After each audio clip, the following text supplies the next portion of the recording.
Welcome to another edition of the 49er GoldCast.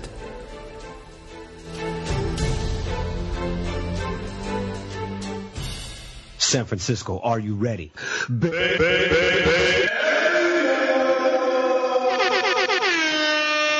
Bam! Welcome to another edition of the 49er GoldCast. I'm your host, Rudy Solis III, and with me is my brother, my co-host, Raymond Solis first, baby. And our esteemed co-host, Old Man Davis. Live via satellite. Via satellite in Los Angeles, in the belly of the beast, with Rudy Solis III. I have our esteemed co-host, Old Man Davis, sitting right next to me. I can actually put my hands through him. He's like a Star Wars hologram. Terribly under the weather this week, and this is a great handicap for Rudy as it proves otherwise. Hopefully we'll come to hear in the podcast. Yeah, we're going to see during that debate just how strong Old Man Davis is ready to go. Gentlemen, preseason is over. It is done. It's in the books. From here on out, it is no longer a drill. We are live. Raymond, I want to hear some thoughts, final thoughts on Game 4. None of the starters started, but we did a couple standout performances. But, Ray, I want to hear your final thoughts on the preseason. Well, it was the last chance for anybody trying to make the team to really showcase what they've got. And if they've got what it takes to, at the minimum, at least make the practice squad. So for me, I was finally relieved to see Bruce Ellington showcase what Balky saw out of him in South Carolina, and that was speed.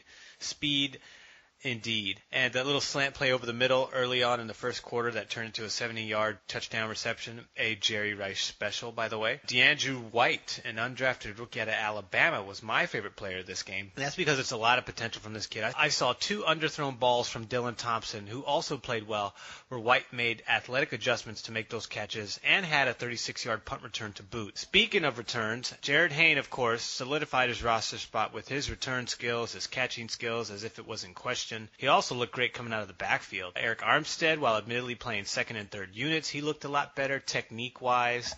Nick Ballore, who I'm sure we will see on special teams, was flying to the ball all over the place, as was Jaquiski Tart. So good stuff all around. I'm excited to see how these guys are really going to fit in and complement the starting rotation. Yeah, let's talk a little bit about Jarryd Hayne. I mean, how crazy is this story? This guy, he leaves the sport of rugby, never played professional football a day in his life. Now, obviously, he's played a very similar position in a similar sport. I just find it hard to believe that anywhere outside of the professional football is going to be close enough. I mean, this guy, what he's been able to do coming into this preseason with virtually no professional football experience, I think it's got to be one of the best stories of the preseason so far. What do you guys think? I agree. There's no question. He's He's pretty much doing the same thing he did in rugby, which is field balls and return them. So he's got a natural gift for doing that particular type of skill. Not only that, does he not just have the skill set, but he also has incredible vision. And gosh, there was very few plays where the first defender actually brought him down. Those are more in those power rushing schemes when I saw that. But almost every punt return, he made the first two guys miss each time. Just incredibly impressive, considering everything you just mentioned, brother. I see an athlete with tremendous ability as it relates to his former sport in rugby. We see him now with a uniform, jersey, helmet, mouthpiece, maybe some cleats and shoulder pads. Yeah, those are there. And so how it is able to translate into football, American football, that is, it's really amazing to see. Granted, he has shown the strength in carrying over that into the sport of football. I'm sure there are some weaknesses that we've really yet to see. So it'll be interesting to see how he holds up as a player in the National Football League. It will be. I'm very curious to see what the rest of the year is going to look like. I mean, the question is he even gonna get any first team snaps on the field at the professional level? I mean, I'm assuming he'll probably play a little bit of special teams. You think he'll play special teams, right, Ray? I think so. There's actually a lot of talent in the return game. Bruce Ellington can do it. DeAndrew Wright showed that he can do it. Jarryd Hayne obviously can do it. So there we have options. I wouldn't be surprised if there was a rotation, sort of a platooning in that category. I think they're all going to be, all the people I just mentioned are definitely going to be on the return side as well as the receiving side. So, I think it's kind of an open field. I'm not sure what they're going to go with. I don't think they're just going to stick with one guy or stick with Jarryd the entire time. I think we're going to see him mixed in with a couple other talents in those positions. Yeah, and a good point about Ellington too. I was happy to see that as well. I think everyone was. He really was a huge standout player. And I think if this works out for not only Jarryd and the 49ers, maybe we can also see down the road in the future other rugby players coming over into the NFL. You never know. You know they're thinking about it. You know some of them are thinking, hey, if Jarryd could do it, I could do it. Yep, might be the new maybe the new minor league stomping ground for the NFL. I doubt it, but. Okay, so we got a couple other quick little highlights because this was a rather busy week for the NFL. Eddie Debartolo makes the final round of the Hall of Fame voting. Eddie D. The man. The man, the myth, the money. Eddie Debartolo. Oh, man, Davis, I want to hear your thoughts about Eddie D. Thought he was a tremendous executive in his time during the 80s. Owner, just like you. Owner, just like me. Probably a little too flashy for my taste. Demanded a little too much attention, probably for his own good. Ray, your thoughts. Eddie D. Is he going to get in? I think he's getting in. He should. You know, I can think of 5 reasons why Eddie D belongs in the Hall of Fame. I can think of 5, too. I can think of 5 solid reasons. Next big piece of info, Niners are going to wear their alternate uniforms for the home opener on Monday night versus the Vikings. Announced today. Boom! Red and black. Old man Davis, black and red. Very derivative of what we wear here in Oakland. That is the silver and black. I'd say it's an improvement. It still is a replication, never a duplication. I just want you to continue to go ahead and carry on with this GoldCast and tell us what you think, Ray. I'm excited. New regime, new look. You know, it's all illustrative and indicative of the new beginning for San Francisco. So it's symbolic for me, you know, at least the way I'm interpreting it. So hopefully, you know, it adds a little flair, you know, when they're on the field and you have a little bit of a reminder that, you know, this team's still got some pep in its step and you shouldn't take them for granted. Hey, that looks like the Oakland Raiders. Oh, wait, no, that's the San Francisco 49ers. It's like the Raiders uniform, only better. And maybe they're only playing better this season because they're wearing those colors. Yours is like, it's black and silver, so it's, I don't know. You guys look like the University of Cincinnati with those colors. To me, we look like death and blood. It does look like death and blood. I'm a little tired of your smart ass. Does look like death and blood. Like we are here to deliver it unto you, Minnesota. Well, I hope you only wear it on the hottest days during the season. Last, definitely least, Tom Brady is free. You know what I find interesting about this whole situation? How come the guys who were responsible for deflating the balls, who had the conversations back and forth on text, who apparently had a ton of conversation with Tom Brady on text, how come all of that was omitted from the review, from the second case? It's a really good question. Money apparently and no one wants to talk about that. Or doesn't talk. How come? What about their text messages to Brady, the ones that were destroyed? What about that? Oh, man, Davis, what are your thoughts on Tom Brady being free? I think he's a tremendous athlete that is finally going to redeem himself this season. I think Brady now has one less thing to worry about, and all that he worries about now is the game that is football. And whatever cheating method he's going to employ next time. He will, if he is guilty at all, he will not commit the same act this season. He will only do his cheating methods far more quicker, far more craftier, and far more better than deflating your footballs. The one thing I've been saying this whole time, this is something that we are fighting for on the GoldCast, because you hear it, or you even hear it on our own Bay Area radio station sometimes, is the lack of pride and respect that needs to go into what our team has done. So often we have these Boston-centric guys all over every radio station, every media news outlet ever, and I like a lot of them. I'm not saying I don't, and I'm not saying that they aren't to be respected for what they've achieved and where they are as journalists and reporters and television analysts. I'm not taking away any of that. But one thing that we do on the GoldCast is we have that same amount of pride for our team, and we have that same amount of pride for our players, and we don't act ashamed of it. We don't act like it's something that it needs to be thrown under the rug. We put it right to the forefront, in your face, like it's Ronnie Lott coming at you at 1,000 miles an hour. And the one thing I like about this situation with Tom Brady, whatever, is that this proves once again Joe Montana is still the best. He carries a legacy-filled, controversy-free, scandal-free record on his journey to win his 4 Super Bowl rings. It's immaculate. 4-11-0. An immaculate record. The untouchable stat. The immaculate record. And 3 MVPs. Get out of my face, Tom Brady. Yeah, once a cheater, always a cheater. I'm sorry. You can't touch the immaculate record. You just can't. Statistically, you cannot. No, you can't.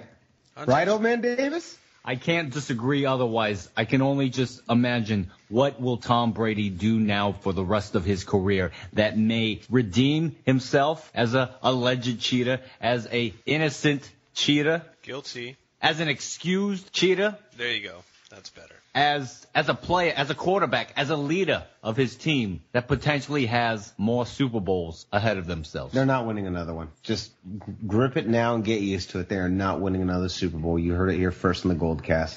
There's my crazy prediction. You always have to have that one bold prediction. Start of the season, old man Davis. This is mine. They're not winning another one. I believe one day it will come to haunt him, and he will pay the price. Because he got awfully close to paying that price this time. And he slipped away, and we would have gotten away with it, too, if it weren't for them darn lawyers. Yeah. You heard it first. You got that, Ray? If it wasn't more for them damn referees. Wait, is that what you said? No, it's not. Go eat some sourdough bread right now. Lawyers! For you. Who needs lawyers in this world?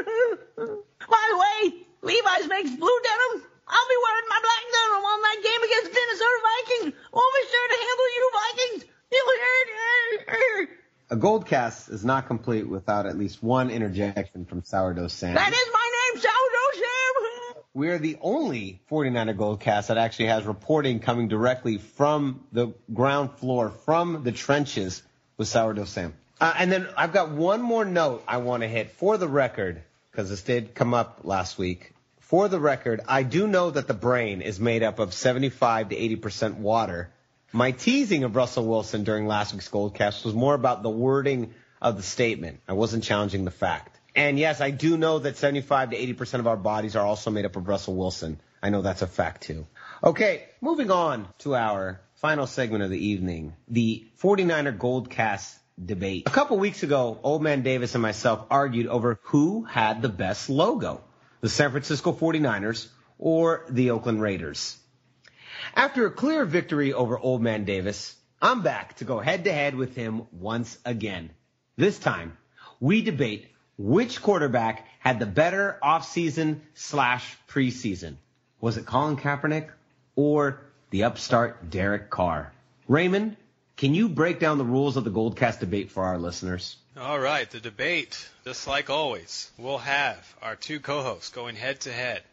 Each co-host will have 60 seconds to sound off and make their point, at which point each co-host will have one 60-second turn to rebut or refute or debate the opposing argument. I will be the timer. You will be timed. Once the buzzer hits, that's it. That's it. You're going to need more than time. Yeah. We'll see. Old Man Davis, you're on my turf. I'll let you go first. The second coming, also known as Oakland Raiders, Derek Carr, is the main ingredient to winning games again. And we've seen that this past preseason. I am Old Man Davis, and I do represent the silver and black. Let me just tell you a little bit about him. Given that Derek Carr had no deep vertical threats last season, his passing percentage last season was just 2 points under, just a little over 100 total yards less compared to number 7. He threw more passes, more touchdowns, and less interceptions than number 7, all coming from just a rookie season. That was last season. Looking into this season, stats alone, pass completion percentage, and sacks allowed, Derek Carr advances in these pillars of excellence, 54.9% and 0 sacks, versus Colin Kaepernick's 38.5% and 3 sacks. I should emphasize, based on NFL.com, Derek Carr outperformed far better than all 49er quarterbacks combined with a player rating of 58.8. The buzzer hasn't buzzed, but that is my minute. Why don't you stop procrastinating and look at the mic when you're talking? Time. Well done as far as obliging the timer there. All right. Okay, so I started with the game breakdown of Carr versus Kaep to see how the numbers lined up for both QBs this preseason. Here we go. Week 1, Niners at Texans, Raiders at home against the Rams. Kaep was 1 for 3, 14 yards, 4.7 yards per carry. His rating was 49.3.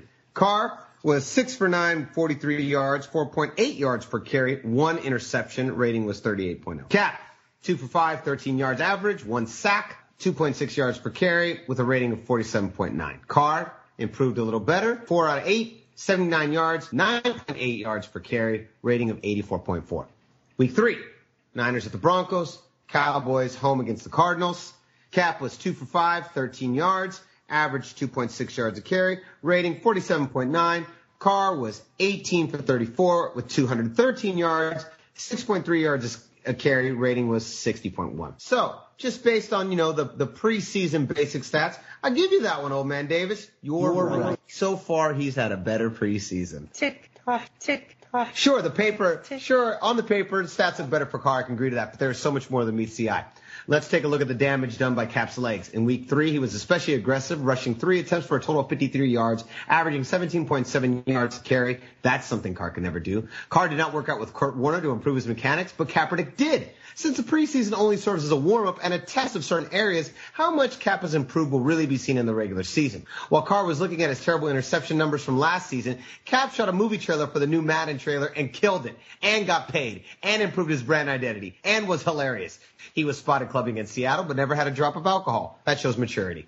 He's dating supermodels, is in super shape, and is posed to have a super bounce-back year. New up-tempo offense with new weapons Torrey Smith and Reggie Bush will only add to what has quickly become a stacked offense. So long as the O-line can protect him, Colin should have a tremendous season after what so far has been a tremendous year. Time. Malfunction on my end here. You got an extra 20 seconds. Yeah. Talk. Tick. Talk. Tick. All right, old man Davis, rebuttal. Next to a Tom Brady lawyer team, you very much sound like one of number 7's PR crew. A bunch of punk slack jobs.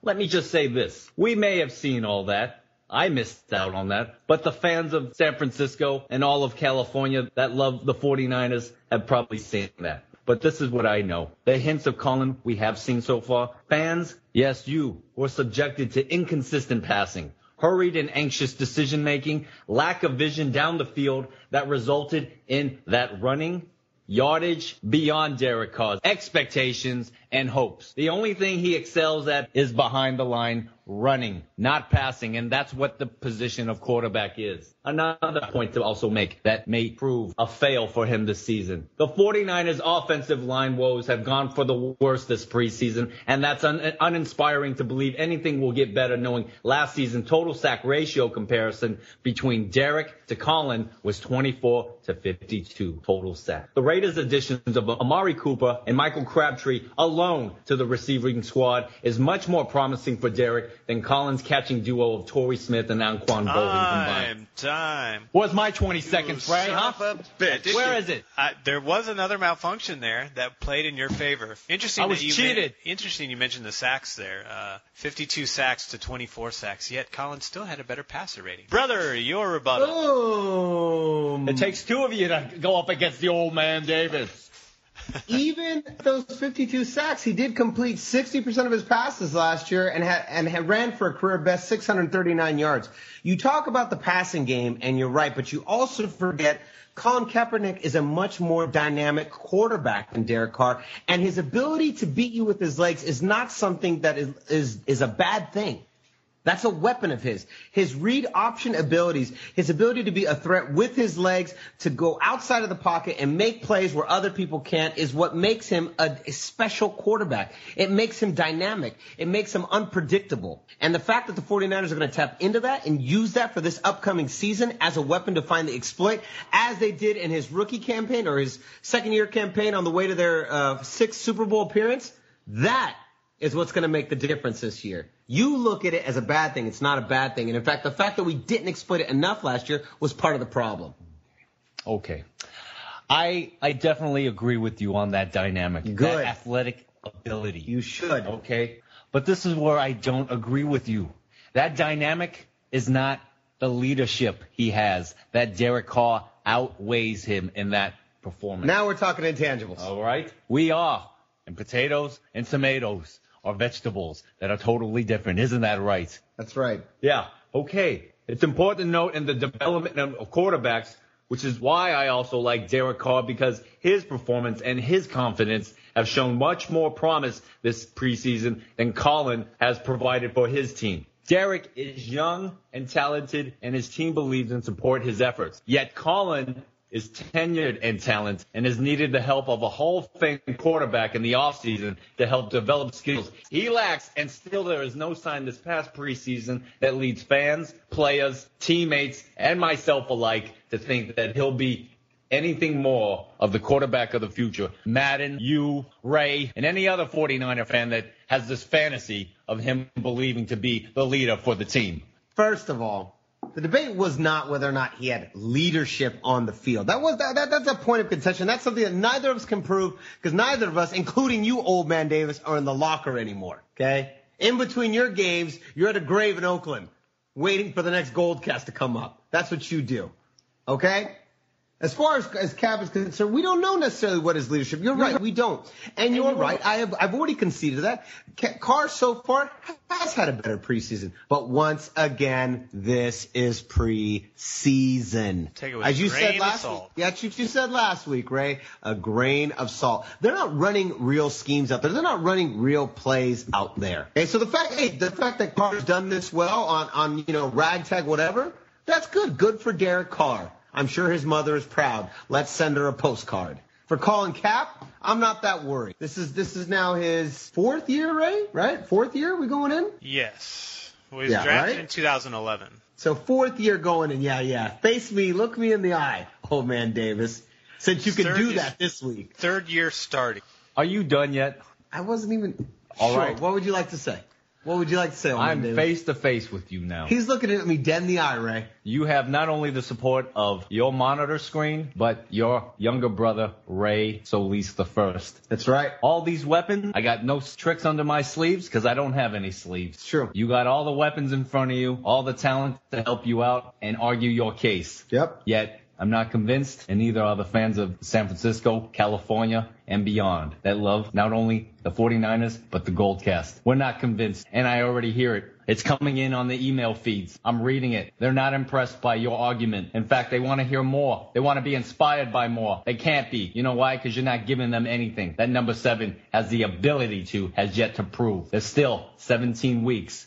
And I better hope by the end of the season, your ass can back up what your mouth is breathing. Because it's bullshit, baby. Okay. Bullshit. Look, once again, the only piece, old man Davis, the only piece that may hinder Kaepernick's progressions this year is the right side of the offensive line. That's all we need to talk about. I'll give you that one. But it's not going to become because Colin Kaepernick has failed as a quarterback. If anything, his offensive line might fail him as a team. This is going to be his season.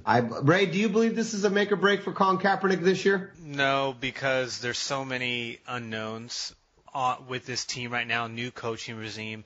Although they have simplified and refined everything to make it easier for Kaepernick to facilitate. So, and they're revamping the offensive line, but we don't know what we're going to get out of that right side out of Eric Pierce. Eric Pierce clearly struggles against top-tier rushers, and I'm not sure if he's going to be able to keep up pace with all of the top-tier rushers he's going to face this year. I just don't know what they're going to do.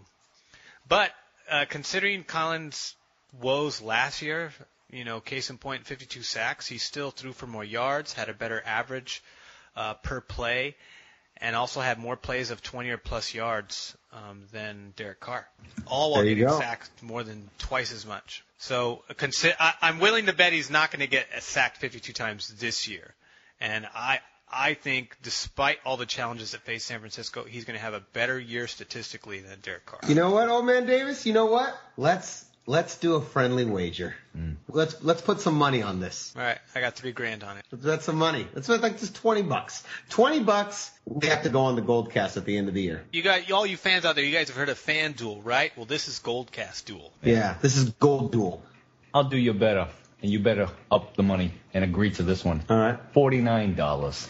Oh, Ray, $49. $49. All right. Okay, wait. Well, let's be very specific about what we are betting on. Or 49 silver dollars. Oh, that's pretty good. All right. What are we going to bet on, Ray? I say bet on who has a better season. Who has a better season? Derek Carr or Colin Kaepernick. Stats alone? Stats alone, intangibles. What do we better? The wager. Team leadership?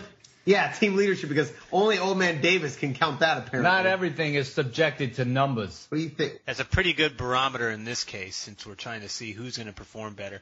Statistics is the easiest and most straightforward way to calculate who had a better year. Okay, we'll do this.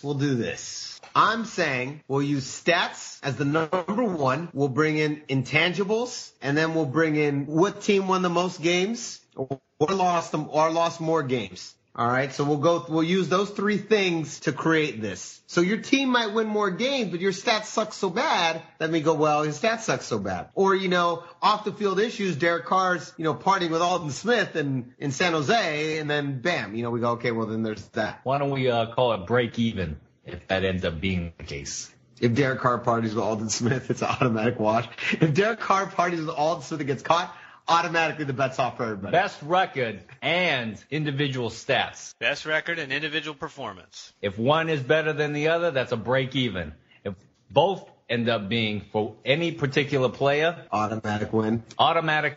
And would you like to double up or nothing? I hope you have enough of mortgage money to pay this one off. Bam. There it is. There's our bet for the year. I definitely think we'll revisit this midway point of the season. How's that? Yes. All right, there you go. You heard it first. Raymond, where can they find the first game of the season featuring the 49ers? You can find them prime time, baby. 10 o'clock p.m. Monday night. That's Eastern Time, 10:20. 7:20 Pacific Standard Time. Vikings at 49ers in Santa Clara, though all the location shots will be at San Francisco because who cares about what is in Santa Clara other than the Niners and Vikings. You got it.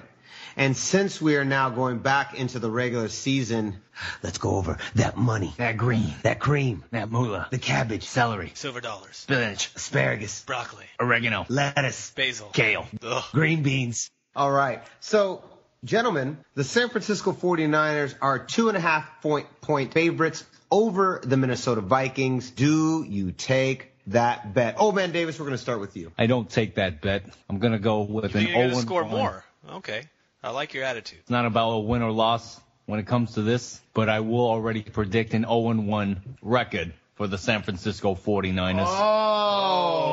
Oh. They will not cover. Oh. And they will not win. Wow. Ray, do you take that bet? Are you going to say over or under the 2.5 point spread? I'm going to say over, at least by a touchdown, if not 9 to 10 points, because with a healthy Bowman in that backfield playing the way he did in the preseason, imagine how he's going to perform in the regular season with his starting supporting cast around him, and Eric Mangini's blitz packages, which we did not really see all that. We didn't see it at all. We just saw standard blitzes coming out of him in the preseason.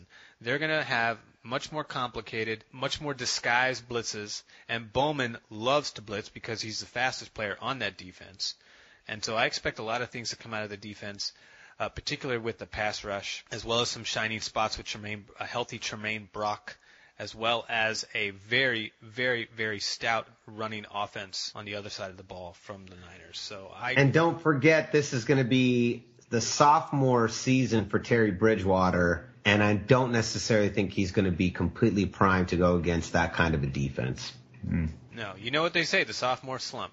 You got it. The debut of Jarryd Hayne and Carlos Hyde and Bowman will be too much to handle for the Vikings. Boom. Over that. There we are. There we go. Excellent. Raymond, where can they find us? The easiest place to find us is on Facebook.com/49erGoldCast. You can also subscribe to us on YouTube and iTunes under the same name. You can also follow us on Twitter at 49ersGoldCast. And you can find myself at Ray Solis. You can follow me there. And you can also find me on Instagram at RaySolis1. Bam, there it is. Oh, man, Davis, where can they find you? 1 Oakland Raider Way, Oakland, California. There you go. You can find me on at Rudy Solis III, both on Twitter and Instagram, RUDYSOLIS 3RD. Don't forget, as Raymond mentioned, to subscribe to us on YouTube, subscribe to us on iTunes, and follow us and send us a message. We love when we hear from you guys. Thank you very much. I'm your host, Rudy Solis III, and with me is my brother, my co-host, Raymond Solis the First, baby. And our esteemed co-host, Old Man Davis. Bam! We'll see you guys next week after the first official game of the NFL season. Cannot wait. Same GoldCast time, same GoldCast channel. Boom! More Monday night football games were played at Candlestick featuring the 49ers than any other team. I'm a little tired of your smart